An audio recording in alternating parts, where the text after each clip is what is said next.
Okay, so welcome to today's course on simultaneous localization and mapping. And the plan is today to apply the techniques we introduced last week, the least square error minimization using Gauss-Newton, to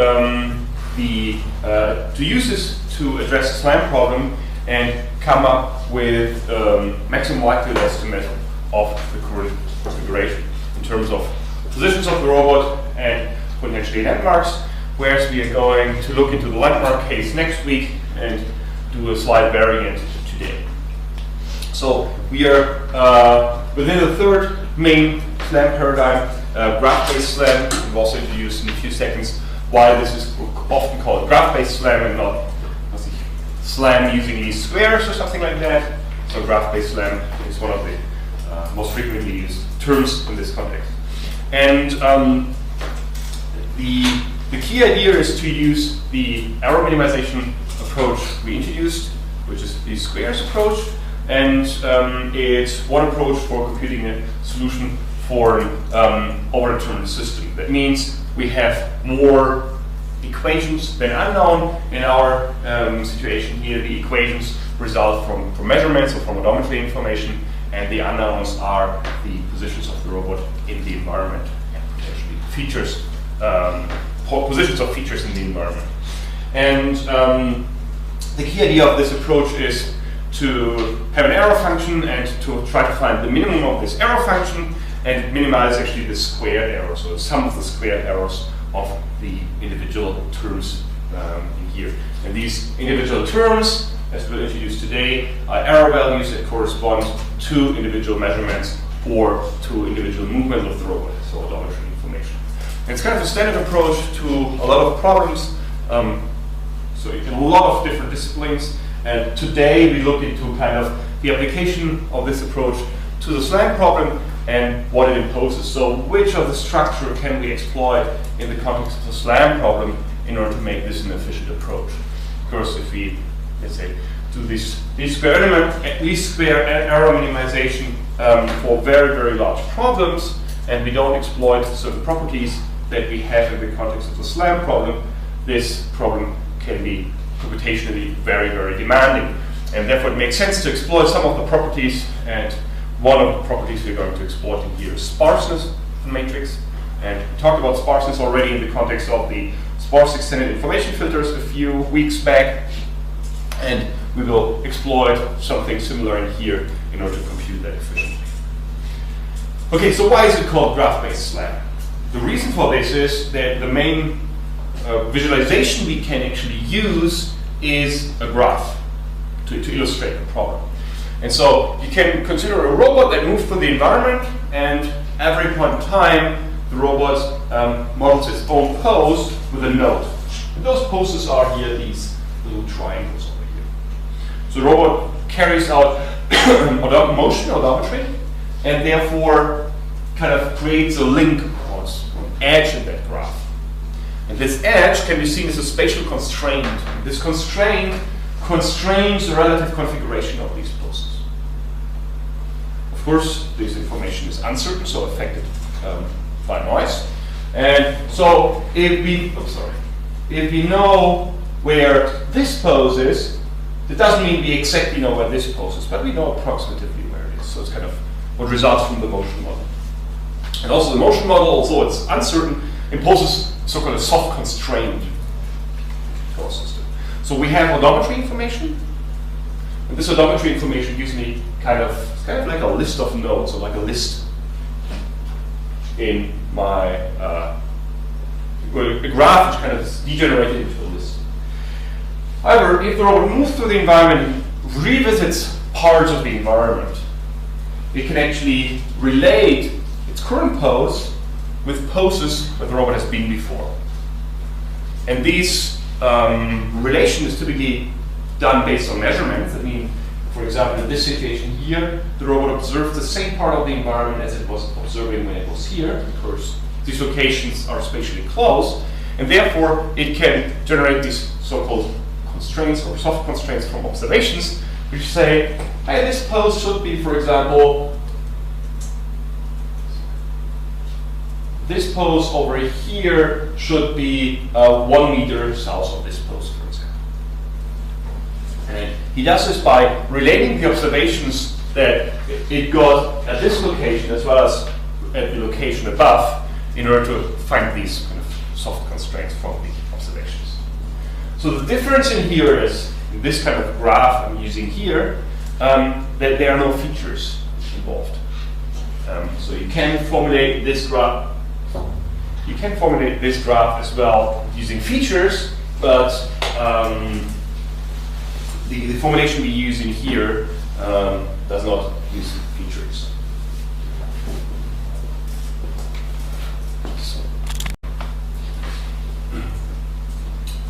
So the reason why it's called graph-based SLAM is that with this structure, the robot moving through the environment, generating nodes for every pose, and generating edges for every odometry information, and edges for observation that relate to poses, we obtain a graph, and therefore it's often called graph-based SLAM. So we can actually use this graph to kind of, in a nice visual way, represent our problem. And every node in the graph corresponds to a position of the robot at a certain point in time, and every edge represents a so-called spatial constraint or soft constraint, how it is often called, that simply relate to poses with an uncertainty with each other. And the key task in the context of graph-based SLAM is now, well, first to build up that graph, and second to find the configuration of those nodes so that the error that is introduced by these constraints or soft constraints or edges is minimized. And here we seek to minimize the squared error. So if you relate this to what we have introduced last week, you can see that these functions f we used will be exactly the functions to represent the observations and the odometry information, and this will lead to our error function, which then will lead to the error terms, and then to the squared error, and that's the one we're going to minimize. So was this kind of abstract concept so far clear, or the rough idea what we're going to do? We go to the details of the individual steps very soon, but I have questions already. Yeah, the question about where the map in this case is. So we have only nodes for robot pose, yeah. And in SLAM we also need the map. I completely agree with that. So where's the map? So the thing is, there's no map explicitly in here at the moment, but you may remember what we did before Christmas when we said, once I know all the poses of the robot accurately, mapping is very easy. Of course, you can simply apply the mapping with no poses framework to build grid maps or to maintain an individual Kalman filter for every landmark if I go for the landmark case. So once the poses are completely fixed, I'm more or less there.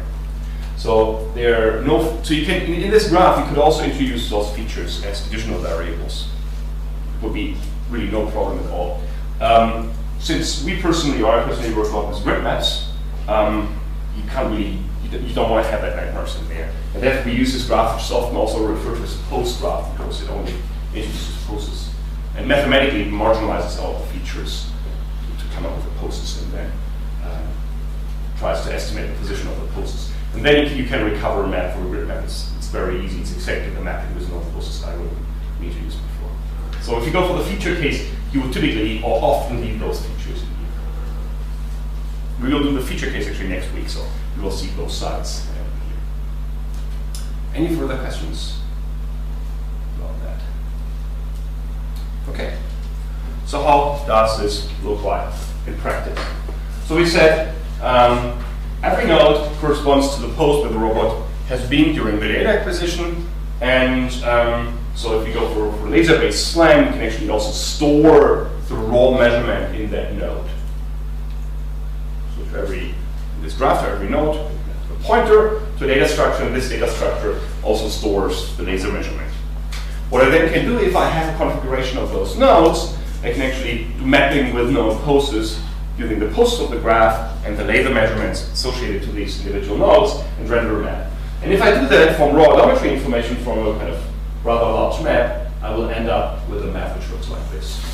So even if you don't know what the environment looks like, that's actually one of the production halls at KUKA in Augsburg, you can identify that there are some parts of the environment which look very similar.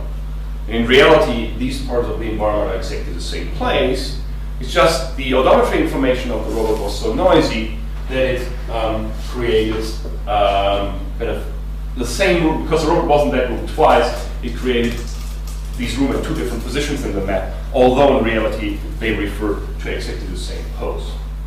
Okay, so let's say this is an example, and try to, or let's see where the process will guide us when we build up that graph and then optimize that graph. So how does this graph look like? It would look like this. So you can see here, so the nodes are very small, so you can't really see them. So you mainly see the edges. So we had the robot traveled around that room, then it took kind of a long tour down here, the closed small loop here, went here, and this back in this room again. And we can see here are these kind of long lines connecting the trajectory of the robot. And these are exactly those constraints where the robot can relate two observations with each other and say, hey, this position over here is very close to this position over there. And then introduce a spatial constraint between them.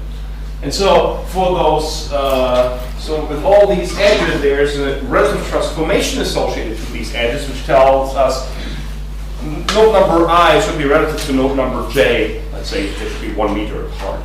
And so what we aim at fixing is finding new locations for all these nodes along that trajectory, so that the error introduced by these constraints is minimized.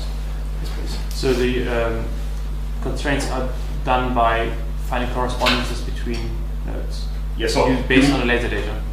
Yeah. Yes, so you can do this also with other data. So the key thing in this post graph is that you marginalize all the features, because if you have features, because in some situations, like for quick maps, you don't really want to have features, or I don't want to have features, and other people may see that differently. Therefore, we only restrict to the poses. So you can see the pose, or if it kind of simplifies your understanding, you can see the pose as something which carries a local map, just from the laser data you store in there.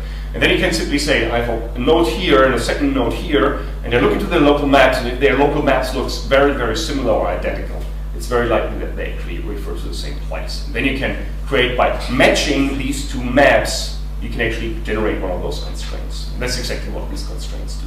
So the features or the map information can be inherently in that representation as you store the raw sensor observations and relate them for the matching process, but they're not explicitly used in the optimization. And since we use this graph for the optimization, they are not in this graph as individual nodes. So, as I said, you may have reasons to do that. You may have also reasons to do it the other way around. And next week we see an example where it makes sense to actually store them to come up with a better solution. Okay, any further questions about that? Okay. Okay, so now what we can do, we can actually forget the map in the background here, because once we have that graph, we don't really need this kind of map that we have drawn in here, which is anyway just the rendered graph. So we can actually separate that graph. This is now our graph, and now we're just considering this graph and trying to find new configurations of these nodes so that the error is minimized. That doesn't mean that these edges need to have 0 lengths, because if the robot moved through a room, may have been at different locations, but typically those locations are close, and to every node there's a relative transformation attached. But since the robot needs to observe the same part of the environment, those lines should be small or short, which kind of is similar to the visibility range of the scanner. So if I optimize this and try to find the most likely map, it may actually look like this. So these points in here doesn't mean that there's this kind of error between those two trajectories. It just means, for example, one node was driving on the right-hand side of the corridor and one was driving on the left-hand side of the corridor. We were still able to relate those observations. But to every of these small lines here in between, there's a transformation attached which says this pose should be, for example, 2 meters apart from the other pose. And if we take this result we obtain from our optimization approach and now again render a map, this map in this case looks like this. This is actually very close to the correct configuration of the environment, so you can see all these different blocks in here. These are actually different robots produced and different, let's say, tools to produce robots. With a robot which was driving around mapping this part of the environment. Okay, so this is the key idea of graph-based SLAM. So we build up that graph, and then we try to find a configuration of that graph that minimizes the error that is introduced by the constraints that relate to nodes in that graph with each other. Once we have those poses, the mapping problem is pretty easy because you can just do mapping with node poses. Okay, so that's great. So it's kind of the overall picture of that slime problem. What you have in practice, if you implement that, you typically have two, let's say, call it components. You once have the so-called back end, slime back end, and the slime front end. Well, the difference between those is that the slime front end takes as input the raw sensor information we have and the current configuration of that graph. And what it then does, it takes a current observation and tries to relate it with other observations the robot has seen so far. So this is the component which actually builds up that graph and tries to identify those edges. So that the robot currently is relative to a position where the robot has been 10 minutes ago, for example. And the front end does nothing else than trying to find these constraints, these edges. Once it found some of these edges, it gives this graph of nodes and the edges to the so-called backend, and the backend is typically an optimization framework. And this, for example, Gauss-Newton, it's going to be here, our Gauss-Newton that we introduced last week. And then use the optimization framework to actually optimize this graph, which means we try to find new configurations of these nodes so that the error which has been introduced by the constraints is minimized. So it's kind of the process I've shown before here, where we have this graph and collapse into the new graph. And then the graph, the optimization framework reports back the node positions to the front end, and then the front end can actually exploit this new map or this better graph to make hopefully better data associations. So it's a process which iterates between the front end and the back end. The front end tries to find constraints, and the back end uses these constraints to build a map, and the map is reported back to the front end because the front end then has a better map estimate and can do potentially better data associations, report them back, goes forth and back. And what we are looking at today is only this part of the problem. So we are only looking to the optimization problem. We will later on also introduce a few examples on how you could realize the front end. The front end typically heavily depends on your sensor information. If you have a camera, if you have a laser scanner, if you have a sonar, if you have a RGBD sensor or something like this dramatically changes the front end. It typically has only very little impact on the back end. I mean, you may need different internal data structure to represent your problem, or you need to manually define your error function. So what does it mean to measure something? But these are very little changes you actually need to the overall backend. So I don't want to say it's independent of the sensor, but so changing the sensor dramatically changes the front end, but typically only implies limited changes to the backend.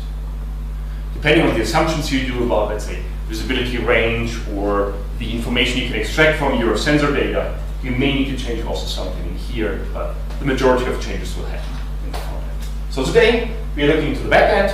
Assuming we have a graph, we get in a graph, just the configuration of the nodes is not correct, or not right, or far off. And our task is now, the task we address today, to come up with a new graph to correct that graph, or optimize that graph, so that we get new node configurations which better explain our observations, so that they're better in line with what the robot actually observed. So we have a graph, let's say we have n nodes, so we can describe this as one high-dimensional vector x, which can also be seen as n small x vectors, and every x can, for example, be x, y, theta location of the robot, or x, y, v, yaw pitch roll, if you're living in a three-dimensional world. It's a three-dimensional space in three rotations. Then this vector will be six-dimensional. The two-dimensional world will be three-dimensional. So 2 x and y plus the orientation of the median. And every of these xi corresponds to a 2D or 3D transformation, which represents the position of the robot in the space in terms of position and orientation. And then we need to specify at which point in time does a constraint exist between these two poses. And actually, I told you that before a few times. What are the two things that can actually generate a constraint?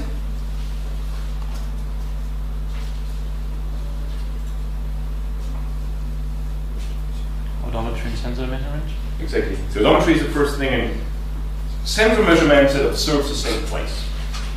So the first thing is easy. We create an edge whenever the robot moves from xi to xi plus 1, or xt and xt plus 1, and then the edge corresponds to the odometry information. Typically, the transformation is exactly the transformation given by odometry plus an uncertainty which is associated to the uncertainty in the robot's motion. So this edge here between x and xi and xi plus 1 is directly connected to our odometry information. So if we don't have any odometry information, then we may have a problem because we can't actually connect all those nodes together in the graph. And then we need to heavily rely on our observations in order to actually have a connected graph. So if the robot has no odometry information, it gets blind for a while because it can't see, we simply will have a graph which is potentially not connected or falls apart into two parts, for example. But that's just as a side note. So odometry is the first way to generate edges. The second one is the observations. And here we'd like to go a little bit more into the details because we now have the concept that we kind of ignore our features, or not ignore, but don't model our features in our graph or our local laser observations.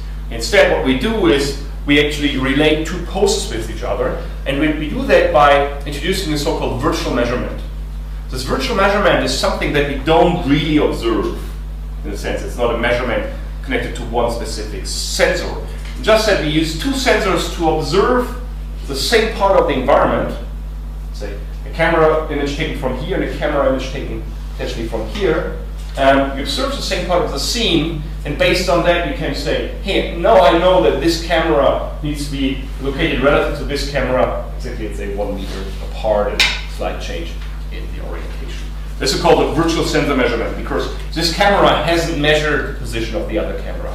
It's just we obtain that position through our information we get via the environment.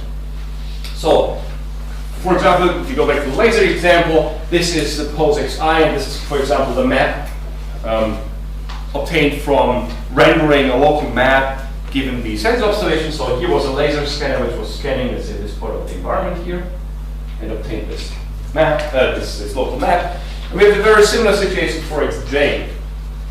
This is a map we get. If we now match those two maps, we can actually overlay them through kind of scan matching that we introduced very, very briefly. And if we do that, we may come up with a situation like this. In this situation, the two maps, so the black line and the blue line, are here overlaid so that they give the best possible match. And under the assumption that this match is correct, we can actually say, okay, here's position xi and this is position xj, put into the same coordinate frame. So we can treat this laser information as these two laser scans as generating the virtual measurement that relates to poses xi and xj. We can typically express this by a constraint or an error eij, which means that we have seen a part of the environment from xi to observe xj. So constraint from I to j means we are sitting in I and looking to j. And if you could observe these poses, then it would exactly generate this measurement that we obtain by kind of a step modeling the environment in one scanner, modeling the environment in the other scan, and then relating these two environments. So it's kind of forward step. We relate those models in a backward step. And this gives us this kind of virtual measurement between them. The idea kind of clear. Yes, please. I have two questions. One Sure. is the number of these measurements and the pose are the same. I mean, for each pose we have one measurement. No, not necessarily. I mean, it can be the case, but often this is not the case. So we have, what we do have, for every two sequential nodes are connected by a one odometry constraint. So if we have n poses, we have n minus one odometry constraints. That's always the case, as long as we have odometry. But observations, you may also generate an observation from your current post to the next post. If you observe the same part of the environment, what you typically do. But if you revisit something, you typically generate a link in there. If you revisit a place twice, you may add constraints between all previous revisits. So you may have nodes which have a huge number of edges connecting other nodes. So there's the number of edges we have strongly depends on the sensor and the environment. There's no fixed ratio between nodes and constraints. And this comparison, the I and J, yeah. So based on your explaining, they shouldn't be sequential somehow. So they can be sequential, but this explicitly looks into the situation when they are not sequential. Because the sequential part is typically quite easy to do. More tricky is the non-sequential part. And the edge is so the visual measurement is added to xi. So it's just I mean, it's a directed graph. It's a directed graph and it connects xi to xj. I mean, it's a relative transformation. As soon as there's full rank, you can invert it and draw the x. Wait, just so I is the child or I is the parent? So typically, it's typically modeled from I to j, where you're sitting in I observing j. So Eij is the error by the measurement from sitting in I and looking to j. So the first one is the place where you look, and the second one what you're looking to. Yeah, so position of xj is seen from xi. But it's kind of, I mean, as long as your sensor generates, this virtual sensor has full rank, you can actually invert the transformation, and you could also model it the other way around. So there's no, this is not, it doesn't have to be like this. You can also define it the other way around, but I define it that way. Yes, Exactly. You don't talk about the real-time things. We just have our odometry and the observation, everything. We just want to produce this pose graph. It's not a real-time operation. What do you exactly mean with real-time Real-time operation? means we do observation and then generating at the same time. And I'm thinking about how long we can keep the data in the memory and for the revisiting things and So I mean, closure and things. So at the moment I don't really want to talk about real-time and things like this. We will come to questions on how to do things efficiently and how to come up with online approaches. We'll discuss this later on. So just as a side note, real-time is something which a different community outside robotics define in a different ways, certain guaranteed reaction times. Therefore, I try to avoid the term real-time because people use it some people use it completely different and it's kind of precisely defined. In robotics, it's often used in a very fuzzy way. And I prefer more the term online, because you can see online that you just make a small number of changes to revise your problem into a new problem, and it just requires a limited number of steps. So even if your problem grows, you still are able to do that in an online way. You mentioned one point which can be critical in here. In the very, very basic formulation as we represented here, this graph grows over time. Because for every new point in time, I generate a new node and potentially many edges. That means that this graph grows and grows and grows and grows over time. So if you do the very naive way of taking a current observation and try to match this with every pose you had before, it's at least a linear complexity you introduce. So at some point in time, you may not have enough computational resources available to do that, let's say, in a given time frame. There are ways to try to fix that by approximations of that problem, fixing parts of the graph. We'll come to that later in the course as well. See this approach as an approach to the full SLAM problem, so trying to estimate the full trajectory. And what the optimization does, it allows us to revise robot poses in the past. So that's something that can happen. So I just need to check. I think the camera switched off.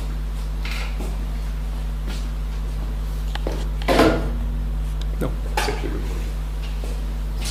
Another good day with the camera. Okay. So we had that kind of virtual measurement that we generate between two poses. So is there any questions at the moment about that? Okay. So the question is, how should we actually represent that? How do we represent those? I guess please. So does this generate in every step a lot of virtual measurements? Then, if so you will only generate a virtual measurement. So for every real observation you obtain, you may generate at least one virtual measurement. But you can generate an arbitrary number. If you don't find any match, you don't create anything. If you find a match to one pose in the past, you create one. If you find matches to 10 poses, you've seen the parser may generate 10 poses. So for every observation you obtain, you need to match that against previous poses.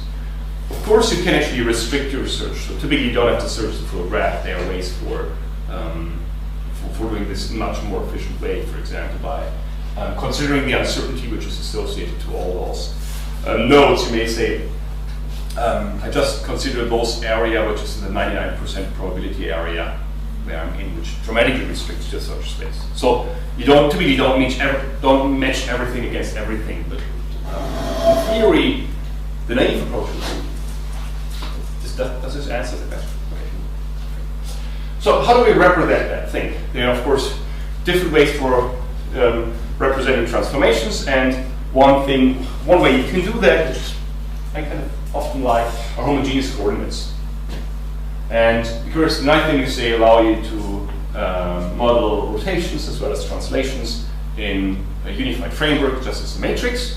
And if you would like to look in an odometry-based edge, you have the position of I and the position of j. They are represented as homogeneous coordinates. You can express it as the inverse of this matrix, xi times xi plus 1, the global reference frame. And for an observation base where I and j are not consecutive, is xi inverse xj. This kind of means how does node I sees node j. So who knows about homogeneous coordinates? Okay, so most of you, not half of you. So I will just so it's kind of one of the standard ways to represent transformations, just a one single slide which tries to explain that to you, tries to explain the key things or the key ideas, but you may need to revisit, just take a standard linear algebra book or just Google for it. You find a lot of explanations of that on the web, and have a look to homogeneous coordinates. You will need it in the exercise as well. So the key idea is if you have an n-dimensional space, you express it in an n plus 1 dimensional space. So you add an additional dimension to your space. And this allows you to combine rotations and translations in the same concept of this n plus 1 dimensional matrix. So if you have, let's say, x, y, z as your space, and you want to transfer that into a three-dimensional space into the homogeneous coordinates, what you do is you just add another dimension, which is 1. So x, y, v becomes x, y, v, 1. Just an additional 1. The backward transformation is, if we have the x, y, z, and w in here, is you divide all these dimensions by w. So x divided by w, y divided by w, z divided by w. So if w is 1, you get exactly the same values. So we have then a vector in our homogeneous coordinates, which is given by x, y, z, and w potentially 1. The nice thing is if we do this, if we have this 4-dimensional vector, we can express translations and rotations with these 4-dimensional matrices, or 4x4 matrices. And the translation is done by an identity matrix, plus these three elements is the translation x, the translation y, and translation v. So if I multiply t times v, I obtain for x plus tx, y plus ty, z plus ty, and w stays with the same value. It's kind of nice that we can actually do a translation with a multiplying matrix with a vector. And still, the rotations can do exactly the same way. So if this is your 3D rotation matrix, you use the 3D to do a rotation. It's just you just add a row and a column which is 0, plus, and 1, and the element down here. And then you can actually nicely chain that. It's kind of the idea of these homogeneous coordinates. And then you don't need to really reason about how this works internally. You can just work with matrices, with transformations, invert them and do all the operations you need. So it's kind of convenient to use. Does anyone need a further explanation of this kind of rough idea? We don't go into the details in the lecture here, but if you want to implement that, what you have to do in the exercises, you will need to come back to that. May have a look to that. So if there's any questions about that, I'm happy to explain it now. Otherwise, if this is needed, let us know. So Ryan and Nicola in the exercises could perhaps do a 10-minute wrap up of the homogeneous coordinates if this is needed. Let them know if this is the case. Please, please. Just one question about the slide before. So this xi minus 1, xi plus 1, the result is the translation.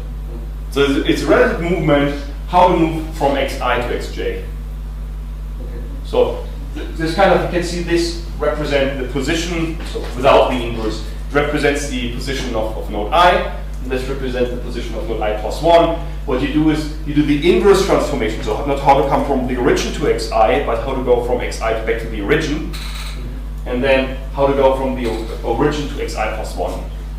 Way to, let's say, informally read that or intuitively read that. So this is xi in the global frame, xi plus 1 in the global frame, and so this combination gives you the relative transformation between both.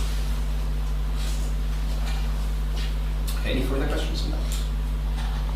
Okay, perfect.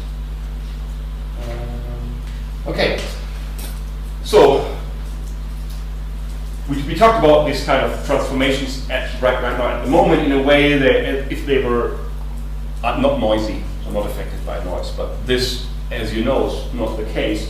So all these observations are affected by noise, and we typically, or in this case here, we assume a Gaussian noise, as we have that. We discussed last week why we typically do that.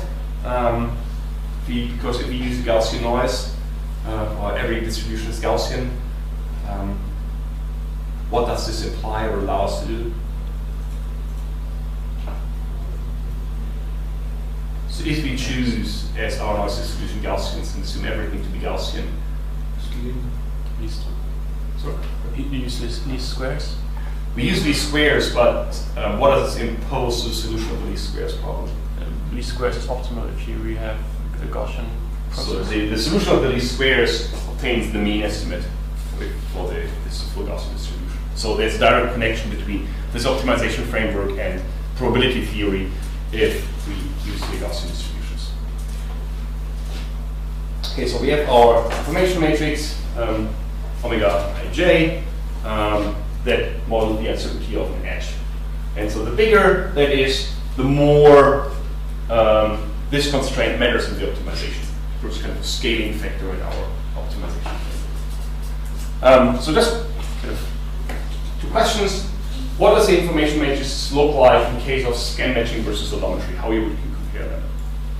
In odometry, we'd have an off-diagonal matrix with so everything 0 except only off-diagonal by 1, because then adjacent nodes are all have certain information to it. Yeah. You see what I mean? It's not necessarily to be the case. Okay, so in odometry we have the node I is connected to node I plus 1. Yeah, exactly. And that is I plus 2, etc. Okay, so just that gives the off-diagonal matrix. so this we're talking just about the information matrix of a single constraint. So not kind of a big 4 picture which we will assemble later on. It's just kind of a 3x3 or 6x6 matrix. Yeah. So it's correct what you say, but this affects a different matrix we will look into later on. So this is the information matrix of a single measurement. So if you compare odometry to scan matching, what is typically the case? We discussed in the scan matching lecture. It was very short, but this was one information which was in there. So which information is more accurate?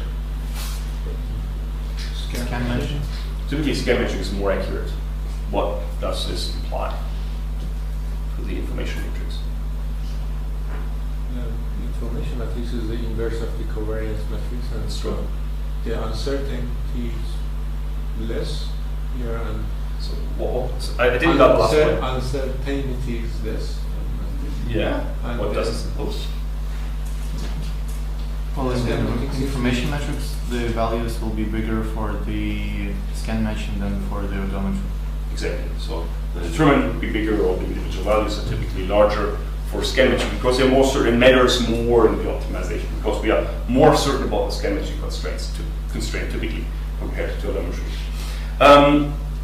How would this information matrix look like if there were a drive through a very long and corridor which is very poor of features? So just have the walls on the right and left hand side, drive through a corridor. How would this matrix look like? Or the ellipse corresponding to this matrix for scan matching? Kind of very long and small. Yes, so it will be very narrow to the right and left hand side of the corridor because the robot can actually estimate its pulse very well towards the right and left hand side of the corridor. If it's very long, it's a very, very high uncertainty along the main axis of the corridor.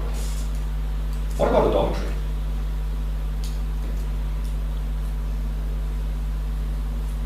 If it is less noise would be more certain, I think, because if Be a if bit in more low precise. cluttered area, the scan matching has some problem with this measuring the nearest neighborhood and then getting the uncertainty about this. I think the odometry would break the job. Yeah. I'd say in odometry, the matrix is going to be the other way around because normally odometry is better. So measuring angle with odometry is not as good as measuring distance moved. If you have a wheelbase encoder. Yeah, that's actually true. So the main thing I wanted to come up with, so this is often absolutely right, that the odometry is not really impacted by what the environment around the robot looks like. So you drive at the same speed, in the same way, the output is the same. But scan matching can vary dramatically depending on what the environment looks like. So in general, scan matching constraints tend to have higher information matrix, but this information matrix typically strongly depends on the environment structure. And if you ignore that, it's quite likely that you actually will make mistakes. So just keep that in mind. If you often say, as we did here before, it's bigger, so it's much better, may not be the case in every situation. There's also something that can relate that to the raw recognized particle filter we did shortly before Christmas, where you see how the particles distribute. You can actually see that in these corridors, these particles in the proposal distribution distribute along the main axis of the corridor. So it was exactly this effect. The other particles automatically adapted to the uncertainty because we actually approximated, at least in the approximation, approximated the real observation likelihood function. So we exactly had this effect. But here we're just looking into a Gaussian, very simple Gaussian approximation, and but we should make sure that the uncertainty associated to scan matching actually takes the real information the environment provides me into account. Just as kind of side. Okay, so what does the graph look like? This is a kind of very small part of the graph. So this is our node xi, and this may be our node xj. So what we have an observation from xi to xj. Let's say xi says the observation, the mean of the observation is here, is vij, so j seen from I is here. Let's say this is the uncertainty associated with this observation, so this is omega ij. If the real configuration of the configuration of xj in our current graph configuration is not over here, but is over here, we actually have an arrow vector. This is over here, and these are the kind of the positions of the nodes according to the graph. And our key goal was to come up with so to minimize the sum of these squared errors, iterating over all these observations in our graph, and then coming up with new configurations for xi and xj so that the over errors minimized. Just kind of just applying what we talked about last week. Okay, so if you look to this kind of error function, it looks very suitable for our optimization because it's exactly the one we exploited last week in our Gauss-Newton algorithm. So we have these individual constraints. You can also write it in a bit more complex way. Iterating over all constraints we have, so k is here the constraints, and the individual error vectors, the corresponding information matrix, and so we have all square error terms. Okay, so what does a state vector look like for now a more concrete SLAM problem? So we have our robot that moves through the environment. What is a state vector X?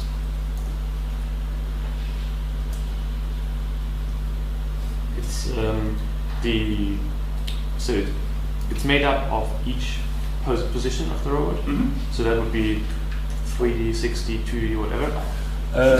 Yep. Times the number of nodes that we have. So Exactly. So what we have consists of individual blocks, x1 to xn, and every of these blocks expresses the configuration of one single node in that graph. So typically what you use in here, if you are in the 60 space, you may use x, y, z, your pitch roll. So 6 parameters. So it would be a 6 n-dimensional vector. If you're living with a 2-dimensional node with x, y, and the orientation, this would be n times 3-dimensional this vector. Because you have the position in space and the orientation in space to represent. And if you use these homogeneous coordinates, just to make kind of the link back to these homogeneous coordinates, although you have kind of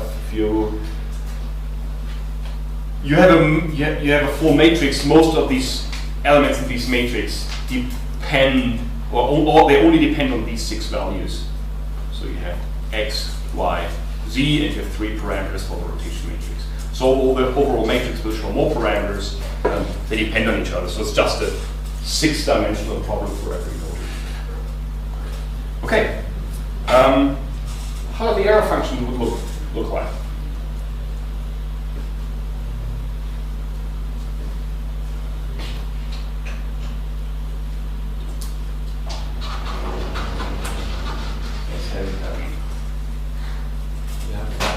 In estimating the positions. Sorry? You have some errors in estimating the position, and you consider these 2 are simply have that delta x added to. Yeah, and so let's use this homogeneous coordinates to actually express that. why isn't it just the odometry?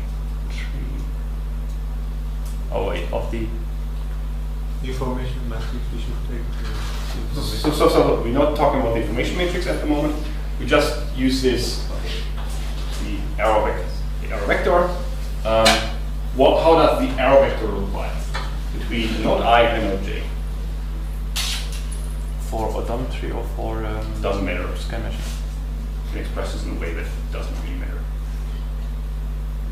State transpose multiplied by xt, x transpose multiplied by this information between this. No. The information matrix, so our objective function is this arrow vectors, information matrix, arrow vectors. Okay. And so this is one of these guys. So there's no information matrix.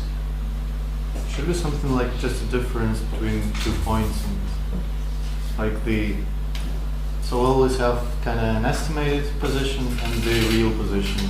Okay. And the difference between those should be the Yes, so you could just subtract them, but consider that we are living here. So you could just subtract it. That's true. We are living here in the world of transformations. So just subtracting x, y, z, or pitch roll is not always the best choice you can do. But the idea you formulated exactly specifies what I want to have. So we want to use the homogeneous coordinate Yeah. for this, right? So we have a measurement vector z, which is either let's say the odometry or the difference between the. Exactly. Either odometry or the virtual measurement. So that would zij to the -1 times.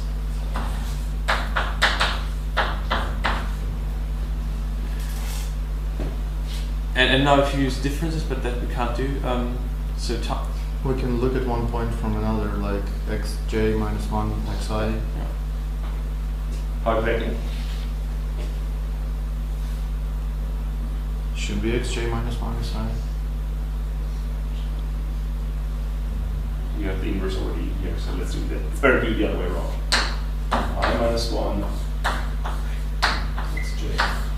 So what this is this is xj seen from xi. So this is Yeah, of course. xj seen from xi.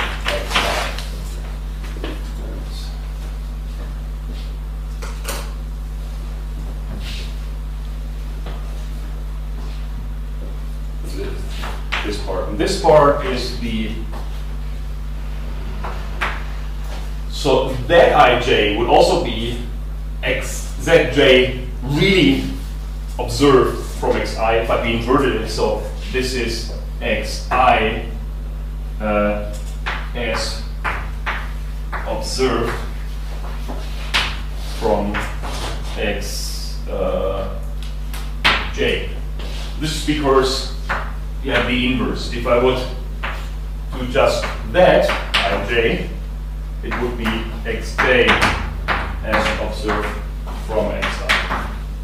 And this is because it's that ij minus 1. But one of those we take from our current graph and one we take from our observation, right? This is the graph, and this is our observation, or virtual observation. Well, here, virtual. But the virtual is computed from real observations. You're nearly there.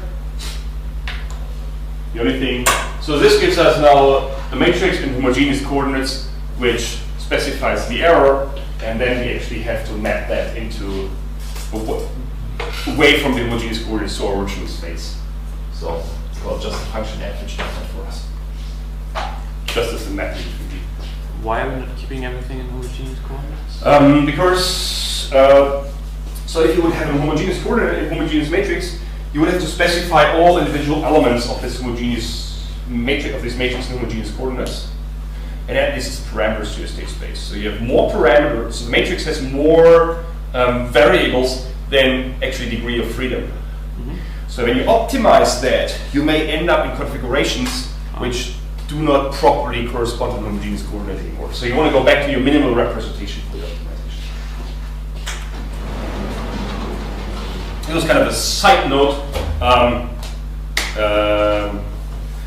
We'll come to this issue later on. We could, in theory, also use all the elements of this matrix, but that's a suboptimal choice for some other reasons. We don't do that today, but we'll come to that later on to this problem. Was this a question about that? Or any question? Oh, okay, sorry. Okay. So this is exactly what our error function looks like. So this T to V stands for transformation to vector, vector to transformation. You may have used these functions already in some of the exercises. This is exactly what they do. They map from their representation, for example, homogeneous coordinates, back to the minimal representation. So, for example, x, y, v, the optic roll, or x, y, theta. So this is our virtual measurement or real measurement, so something which is from what we measured. And this is done based on the current configuration of the graph. And so this gives us a value. This value is 0, 0, 0. We are happy because we no translation, no rotation. We stay exactly matched. So if the observation is exactly the configuration of the graph, so this is the graph configuration, this is the observation. The error takes a value of 0, and yeah. So this is just done for xij, but I can also specify it again as the variable over the whole state vector. You can see in here is this is the whole state vector, but I only use the ith and jth component of it. Something which is important to note later on. Because this constraint only affects 2 poses in this whole state vector. So most of the state vector is ignored in every single edge. It's every single arrow edge which corresponds to one of those arrow terms. Okay. Do you want to have a break or should we continue? Break. Okay, so let's make a 5-minute break and then we're going to continue.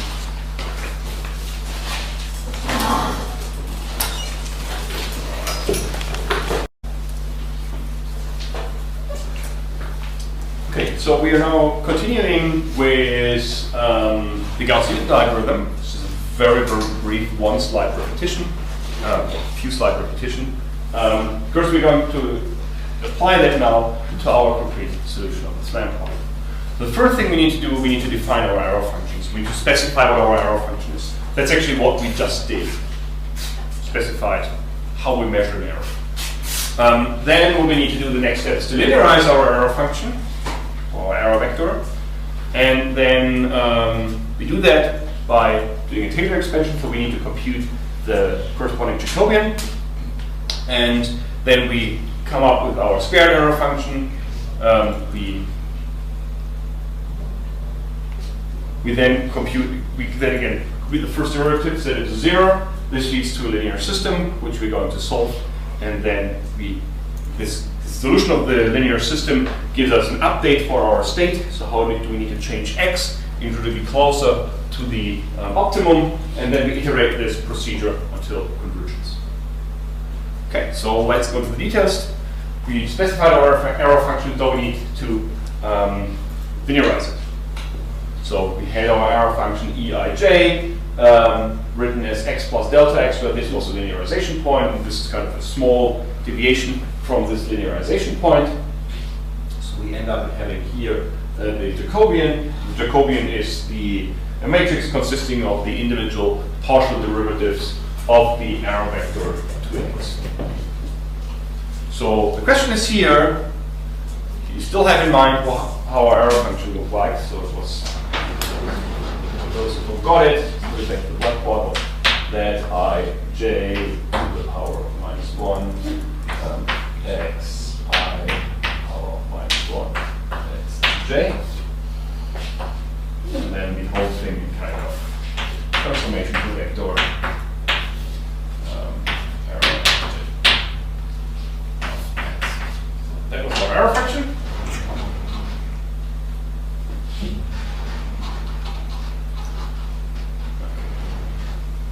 So we need to derive it with respect to x. And the question is, does one of the errors, so one individual error terms, eij, depend on all state variables? Two of them. Yes, it's true. Only depends on two blocks of variables. Actually, those which correspond to the pose xi, and those which correspond to the pose xj. All others are irrelevant here. So that's true. It only depends on xi and xj. Given that information, what does this impose to the structure of the Jacobian? The Jacobian is the first derivative, partial derivative of the individual dimensions of the error function derived to the individual variables we have, so the individual dimensions of our state vector x. It's really sparse and too many of these. Why is it sparse? There are too many zeros in this.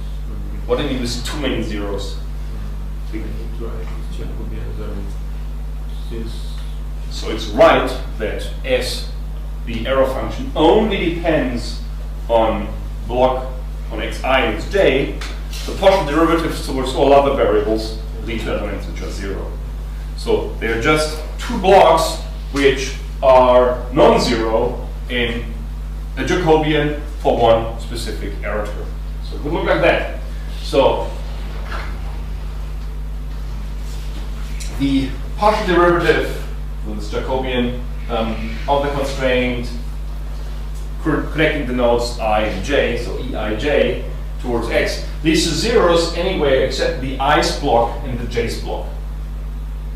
In the i's block and the j's block, there's really the first derivative of the error function with respect to this variable, and this depends on the concrete implementation. So we would need to derive this to xi and to xj, with respect to xj, exactly this function. These are the two elements which go in here. All other elements are 0. The cursive thing doesn't depend on x, I plus 1, xj plus 5, xj plus 7, whatever. Okay. So that's pretty important for us. So the eij of the whole state vector only depends on xi and xj. So These are two parts, two blocks of this state vector. And so this is the structure of our Jacobian. Everything which is blue consists of zeros, everything else. So that's right, this is Aij, Bij, they're just these two non-zero blocks of the Jacobian. Okay, let's see what this, so this is a very, very important thing to note, that the Jacobian is sparse. Why is this important? Briefly discussed it last week, kind of a more general case. Why is it so awesome for us that J is sparse? Initial guess. No, it has nothing to do with initial guess. Because we need to set it to the first derivative to 0. Solving it is just a matter of 6 or 2 times. Yeah, so the dimensions. No, not directly.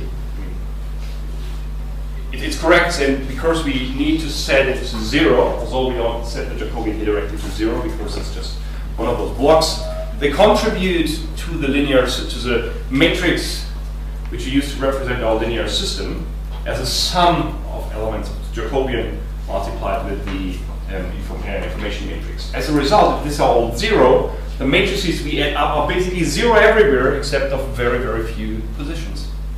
And this means we get a linear system we need to solve where most entries are 0. If the linear system where entries are 0 means they don't contribute to the solution, so it's easy to solve. Especially fast to solve, and therefore it's important. This becomes more clear if we look to the 2 parameters we need to estimate or we need to compute for defining our linear system. This was this vector B, or B transposed, and the matrix H. Where the matrix H consists of the sums of the individual Jacobians multiplied with the information matrices, and the vector B, the sum of the transposed error vector, the information matrix, and the Jacobian. Okay, let's visualize what that means. So Bij, if you look to the dimensions of the individual blocks, so this is the Jacobian. It's 0 everywhere except of these 2 blocks, block I and block J. The information matrix Eij, low-dimensional matrix corresponding to the dimensionality of one of those individual blocks, and it can be fully populated, so it stands. And we have the error terms, and the error terms is potentially also all the dimensions of the error vector are populated. Otherwise, it would mean some of these values are already at error 0, which is definitely, or typically not the case. So we have this block, and this matrix. So we end up in obtaining a vector which has the dimensionality here of the Jacobian, and the dimensionality of the error term, 1, and which is populated in this way. So most of the elements stay 0, and only 2 times the dimensionality of an individual block elements are non-zero. So here this is a 1 by, for example, 3 or 6 dimensional vector, and here as well they are non-zero, and the blue one are all 0. So it's great, only kind of 2 small 3 by 1 or 6 by 1 vectors are actually non-zero. Okay, so have a look how this is about the elements of Hij. These are the individual matrices which are obtained from one single constraint. So the Jacobian times the dense information matrix times the other Jacobian, times the Jacobian, so the first one transposed. So this will kind of blow up a matrix which looks like this, where all elements are 0 except for 4 blocks. 4 blocks are non-zero. This is the node II, the block II, JJ, IJ, JI. So we have they're non-zero on the main diagonal, the blocks in the main diagonal at I and J, as well as at the IJ, JI values. And H is symmetric, that's what we discussed last time. So they are here transposed to one another. Okay, so every constraint contributes to this vector B by setting 2 elements to be non-zero, and 4 matrix elements to be non-zero. The rest is 0. We just sum up a lot of these guys. So this leads to a structure where the vector B is to be fully populated, because we quite large number of constraints, we add all them. But for the matrix H, we have the diagonal elements over here, and then some constraints which kind of relate those diagonal elements with each other. And this is the important thing which allows us to solve our system in a sparse way. That this matrix has a lot of 0 elements. And the linear system we are going to solve is H times delta x equals minus B. This H is sparse, B is not sparse, but this H is sparse. And this results in the fact that we can actually solve this linear system very efficiently, even if it's very high dimensional. Because we can use sparse variant of Cholesky factorization. Also, very, very briefly sketched the Cholesky factorization last time, why it's efficient to use it to solve a linear system. And of course, there's these 2 triangular matrices, which you can compute the solution very, very efficiently. And if you do this in a sparse way, it can be computed more effectively, and therefore provides a very efficient solution to the problem. Okay, so this kind of done it in a visual way. We can also kind of show that this is the case, what comes up. And this results from the fact that if you look at the B vector, the individual B vector is the error matrix times transpose times the times the information matrix times the Jacobian. So these 2 elements times this Jacobian. These are the 2 non-zero elements. If you multiply that in, we just have these 2 blocks which are non-zero. All the rest is 0. Just have these 2 things which are non-zero. The rest is 0. You can just show that by multiplying these elements in the matrix, knowing that this one is 0 except of these 2 elements. We do exactly the same for our matrix H. So H consists of the Jacobian transposed information matrix times the Jacobian. So this here is a vector where everything is 0 except these 2 elements, the same here, and the dense information matrix. So since one of those elements is 0, all elements which don't belong to these 4 elements is 0, and that's exactly the way they look like. So if you want to kind of build up this big matrix H in an implementation, we don't need to build up all these big H matrices, sum them up. It's just sufficient to generate those 4 blocks and add them to a matrix. Did you say that the block ij and ji should be transposed? Yeah, those 2 guys. This is transposed together, right? Oh wait, yes it is. Yeah, B. Yeah, so swap the order, and since the information matrix is symmetric, it doesn't matter if the transpose is 0 or not, and therefore they're equivalent. Okay, so that's one of the key insights in order to solve this SLAM problem in an efficient manner with this technique. This matrix is sparse, and since this matrix is sparse, I can actually solve that system in very, very effectively, efficiently. So to summarize it, one single edge in that graph contributes only to the ith and the jth block, well, elements of the vector B, and these 4 blocks in the information matrix. As a result, the system is sparse and can be solved very effectively. For example, using sparse Cholesky decomposition. Okay, let's have a look to the linear system. Next thing we need to do. So we said we are going to, or what we're going to solve is not x itself, but just the increment we add to our linearization point, delta x. So we have delta x, which is all the deltas for the individual elements of our state vector. We have all these b's, and we have all these h's. So, and a lot of these values here will be 0, some are not. The reasons why they have h bar to distinguish them from hij, because they can be, there's a sum of all hij's which contribute to this individual block. So, if I have 2 constraints which connect this pose, this is sum of 2 hij elements. Therefore, I have this bar over here to distinguish these 2 variables. So this is a sum over multiple elements resulting from potentially multiple constraints. But this bar here has no other meaning, just to distinguish these two variables. So these are the elements. These are the elements I need to compute for my linear system. And that's what I need to do. And I do that the following way. I have to compute my error. I have to compute my Jacobians. And then I update the coefficient vector by taking this value, just adding for every constraint the error vector transpose times the information matrix times one block of the Jacobian and the second block of the Jacobian to the j's and the i's element. And I update these in my big matrix H, these four elements for every constraint. So to iterate over all constraints, you construct this system. So doing this is actually linear in the number of constraints I have, building this linear system. And I have to do that in every iteration I execute that algorithm.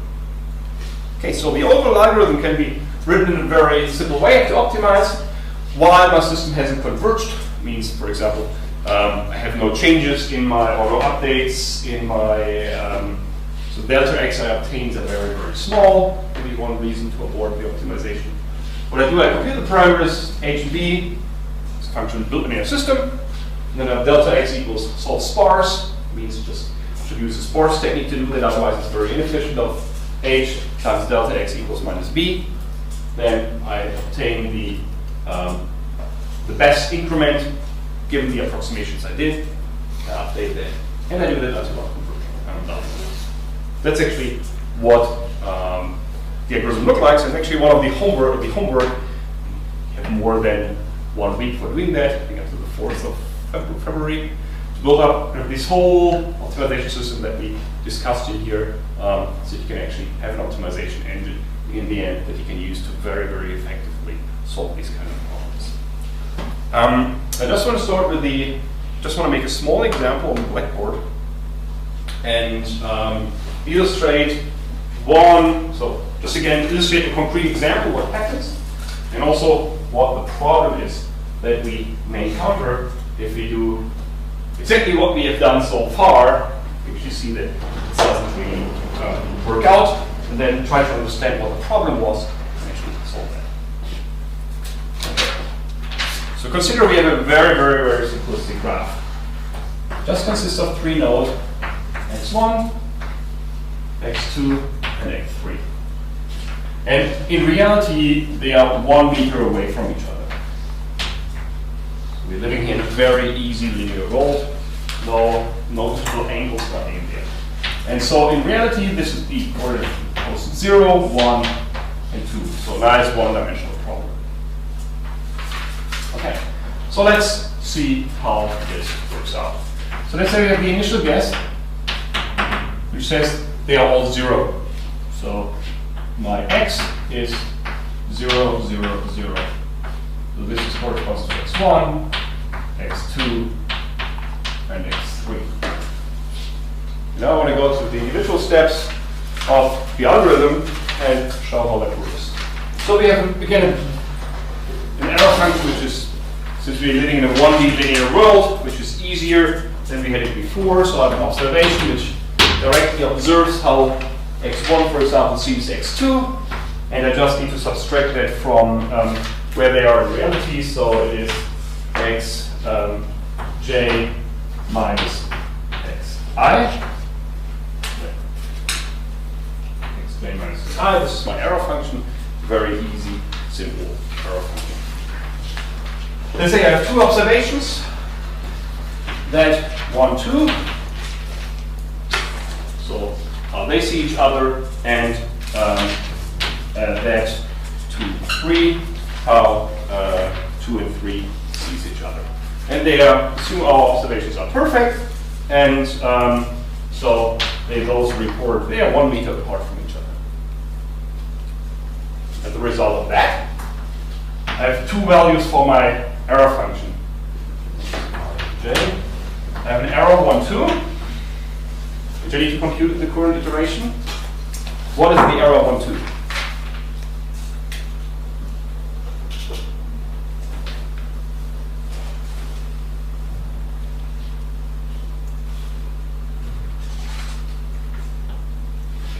values in that one too, or the one too is the values. So it's 1. Yeah, in both cases it's 1. Of course, this one is Z12, which is 1, minus 0 minus 0 is 1, or the other way. It's exactly the same. So, 2 values, error values, which are 0. Okay. I need to compute Jacobian. 1, 2. And so we just have one-dimensional. So we have here just 3 elements in here. So it's DE to D, because we have just one-dimensional error vector, so it's easy here. X1, DE, DX2, DE, DF3. Right over. So what's that? I write this function with respect to delta x1. So it's ij at 1, 2. Then derive it with respect to delta I.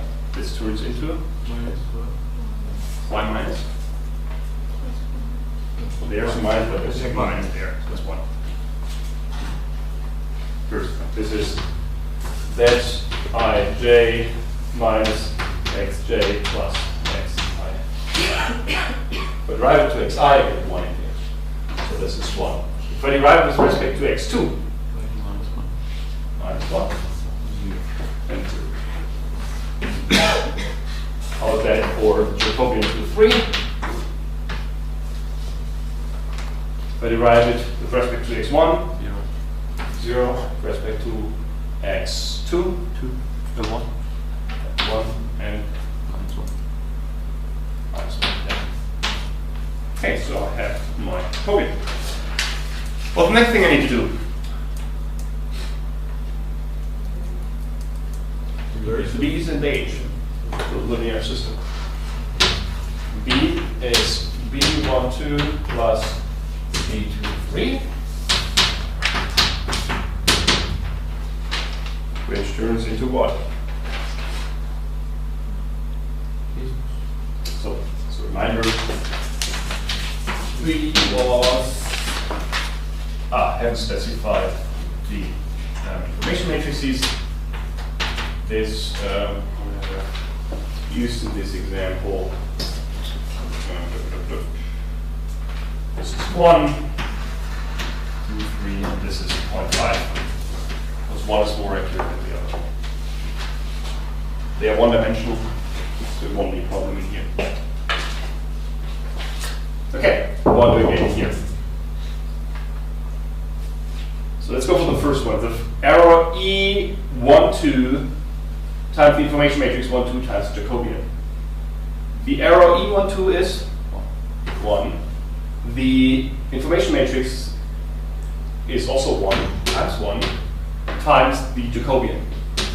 So 1 minus 1, 0. Plus, for the second one, I have the error is 1 times 0.5, 0.5 times this one, 0, 1, minus 1. So I get as values in here 1, minus 1 plus 0.5 minus 0.5, and 0 plus 0.5 minus 0.5. This is correct. Yeah, that's good. Right. No. Oh, no, that's correct. Right. Well, yeah. Okay. That's good. You do the same thing for H. As a reminder, H was Jacobian transpose information matrix Jacobian. So H is H12 plus H23.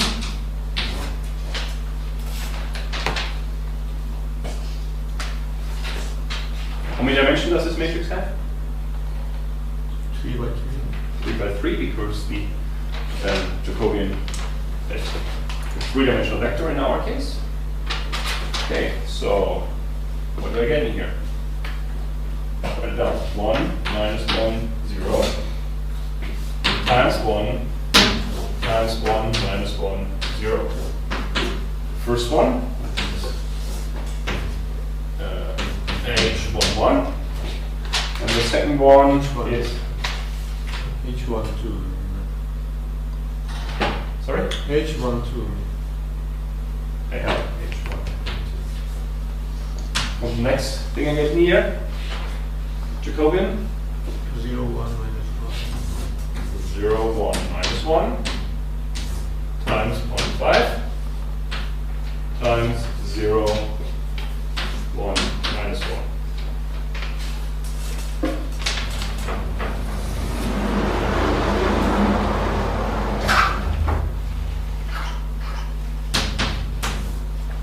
This will give two matrices, 1 minus 1, 0, minus 1, 1, 0, 0, 0, 0. That's the 4 elements which are non-zero, all the rest of the matrix is 0.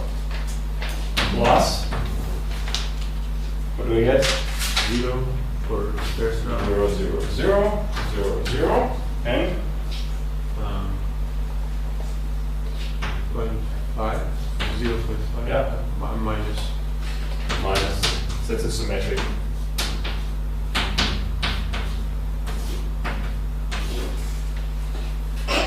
Sorry. So this gives 1 minus 1, 0, minus 1, 1.5, minus 0.5, 0, Just repeat. minus 0.5, 0.5. Okay, perfect. So what I need to do is to solve h delta x equals minus b. Right? Okay. I have a problem with this matrix H. If you look to the first line, say you call the first line, this is A, B, C. If I write A plus B, and negative of that, what do I get? A plus B, C. is first element is 1, so it turns minus 1. Minus 1. The second line gives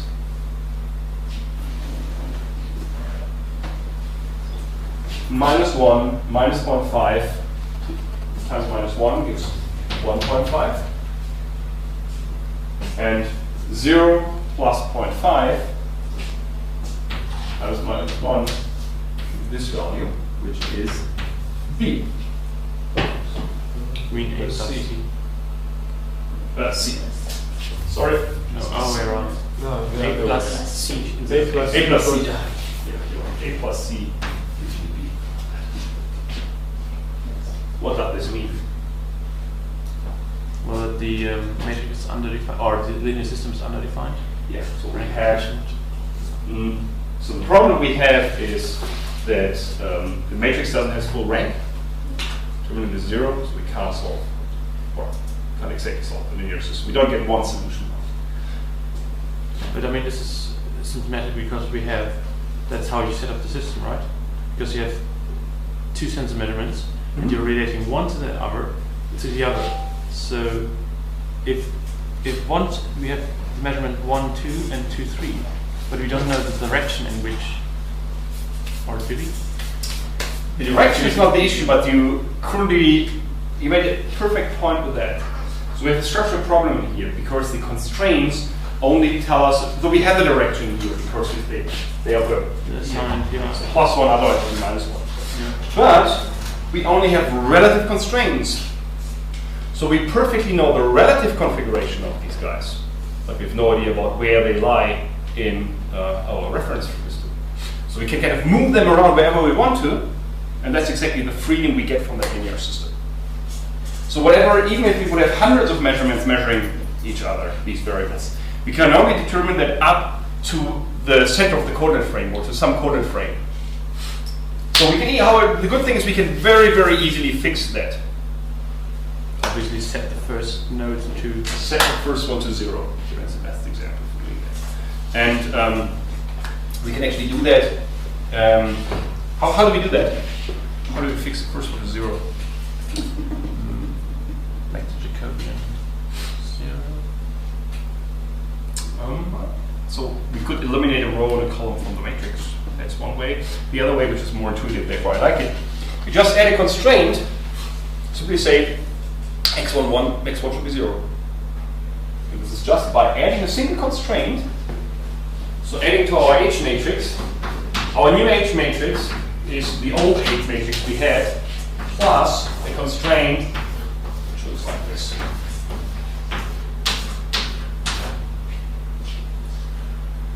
This just enforces that x1 is 0. This is kind of you can see this as a constraint with an information matrix of 1, which imposes that x1 should be 0. So if we add that to our system, we get a well-defined system, and we get exactly our solution out. So it means we define kind of reference. Exactly. This is nothing else. It's adding a constraint which says the pose x0 is anchored in 0, 0, 0. It's my center of the reference frame. Okay, so if I had kind of the numbers are in here if you want to compute that at home. I haven't drawn it that nicely. And we had the problem that this even for a smaller example, this was 2 constraints. That was 1 constraint in 2 systems. And what we need to do, we need to add one of those constraints, because this means that we fix the center of the reference frame. It's got a constraint in the global reference frame which connects the node x1 that it should be in 0, 0, 0. Whenever you move it away, whenever you move x0 away from the origin, you will get an error. And therefore, the optimizer will drag it to 0, 0, 0. Okay, that's it. That's the only thing that was missing so far, which we need to take into account in order to apply that. And if you do that, we get a result which looks like this. So this is a real-world example now of one of our robots mapping our campus. So you see the map that the robot builds up, just taking the optimized positions, and this is the kind of zoomed-in view. And you can see that the robot re-enters this normal part of the environment, gets new constraints. You saw this optimization. So exactly the optimization which was executed and corrected all the poses along the whole graph. So whenever you see kind of snapping the map, this was exactly an optimization run where something has changed because we have new constraints, they introduce a new error because the robot accumulated errors while driving through the environment, and this leaded to updates in the optimization. Just rerun that.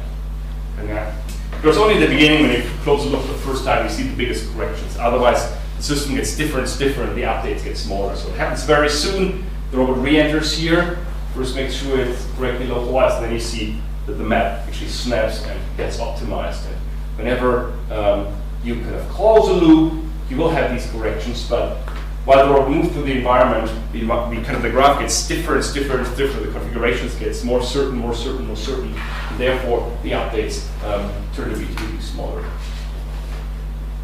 Yeah. Why are some points further away from the scan are marked some color? So they are red here. These are kind of loop clothing hypotheses because it's not only optimized, there's also front-end running trying to find correspondences. So that's the one where it's a hypothesis which are considered for loop closure. So it's just kind of something which wasn't the animation. You don't do scan matching on all points, but just on those. Yeah, because you kind of can estimate the error you do when you navigate, and you don't want to look through your whole map, just the part where you could be in theory. So you could simply take just odometry and estimate, let's say, the 3 sigma bound of your pose estimate, just check within this 3 sigma bound for loop clothing hypotheses. And here we have poses and about the map. So this was just, as I said before, what we're doing here is after every optimization step, we just take the poses of the robot and do mapping with known poses on the grid map. So at every point in time, in this case, we completely regenerate the grid map and just display it in the video. So once I know all poses, mapping is easy. That's kind of the key thing that we're exploring here. Is there any further question about that? Okay, so to conclude, what I introduced today is one way to address the graph-based SLAM problem in the form of its backend, so the optimization of that using the Gauss-Newton algorithm. Because Newton algorithm we have introduced, discussed in detail last week, and what we did this week kind of applied it to the SLAM problem and kind of looked into the properties that it has of this sparse matrix, which allows us to be solved effectively, efficiently. This especially here, this matrix H is sparse. It is sparse because the error function only relates a small number of poses with each other. And the second reason why it is sparse is because from every point in the environment we can only see a small local area. If you would have a sensor which always sees the whole world, we would have to get constraints to all poses. It would simply have the same system but much more constraints so that the full matrix H would be dense. And then it wouldn't be efficient anymore. So it's really very problem-specific instances. So kind of the visibility range of our scanner, and depending on how open our environment is, how far can we look, or with walls that we can't look through. This makes a dramatic difference in how efficiently we can solve these kind of problems. Okay, a small side note for the next exercise where you should actually implement that. So you should consider here a 2D graph, which is parameterized with 3 parameters, x, y, and the orientation. You can express this as a homogeneous transformation using this function vector to transformation, which is provided in the MATLAB toolbox. This is the error function, exactly the error function we discussed here today. You should consider. Need to compute the Jacobians, and if you want to compute this in your own matrix form, it looks exactly like this. So the rotation matrix of the observation in I and J, the individual one, the transformations. So this is exactly how this transformation then looks like for your error function. So there's just kind of a few hints if you do the exercise. These are the parameters you should use, or the small guidance to simplify the developments here. The goal is to develop exactly this backend which applies Gauss-Newton and optimizes the graph. Get an input graph, get an output graph, which minimizes the square error. If you need more details, so you get a lot of literature on SLAM, just that one tutorial that we wrote 2010, which you'll find on the website, which goes through the whole process in quite detail. All the individual steps are in there. Even more advanced than we have done this here right now, but it's, from my point of view, a rather good tutorial if you want to have all the derivations done again and look into the individual parts. Okay, so are there any questions?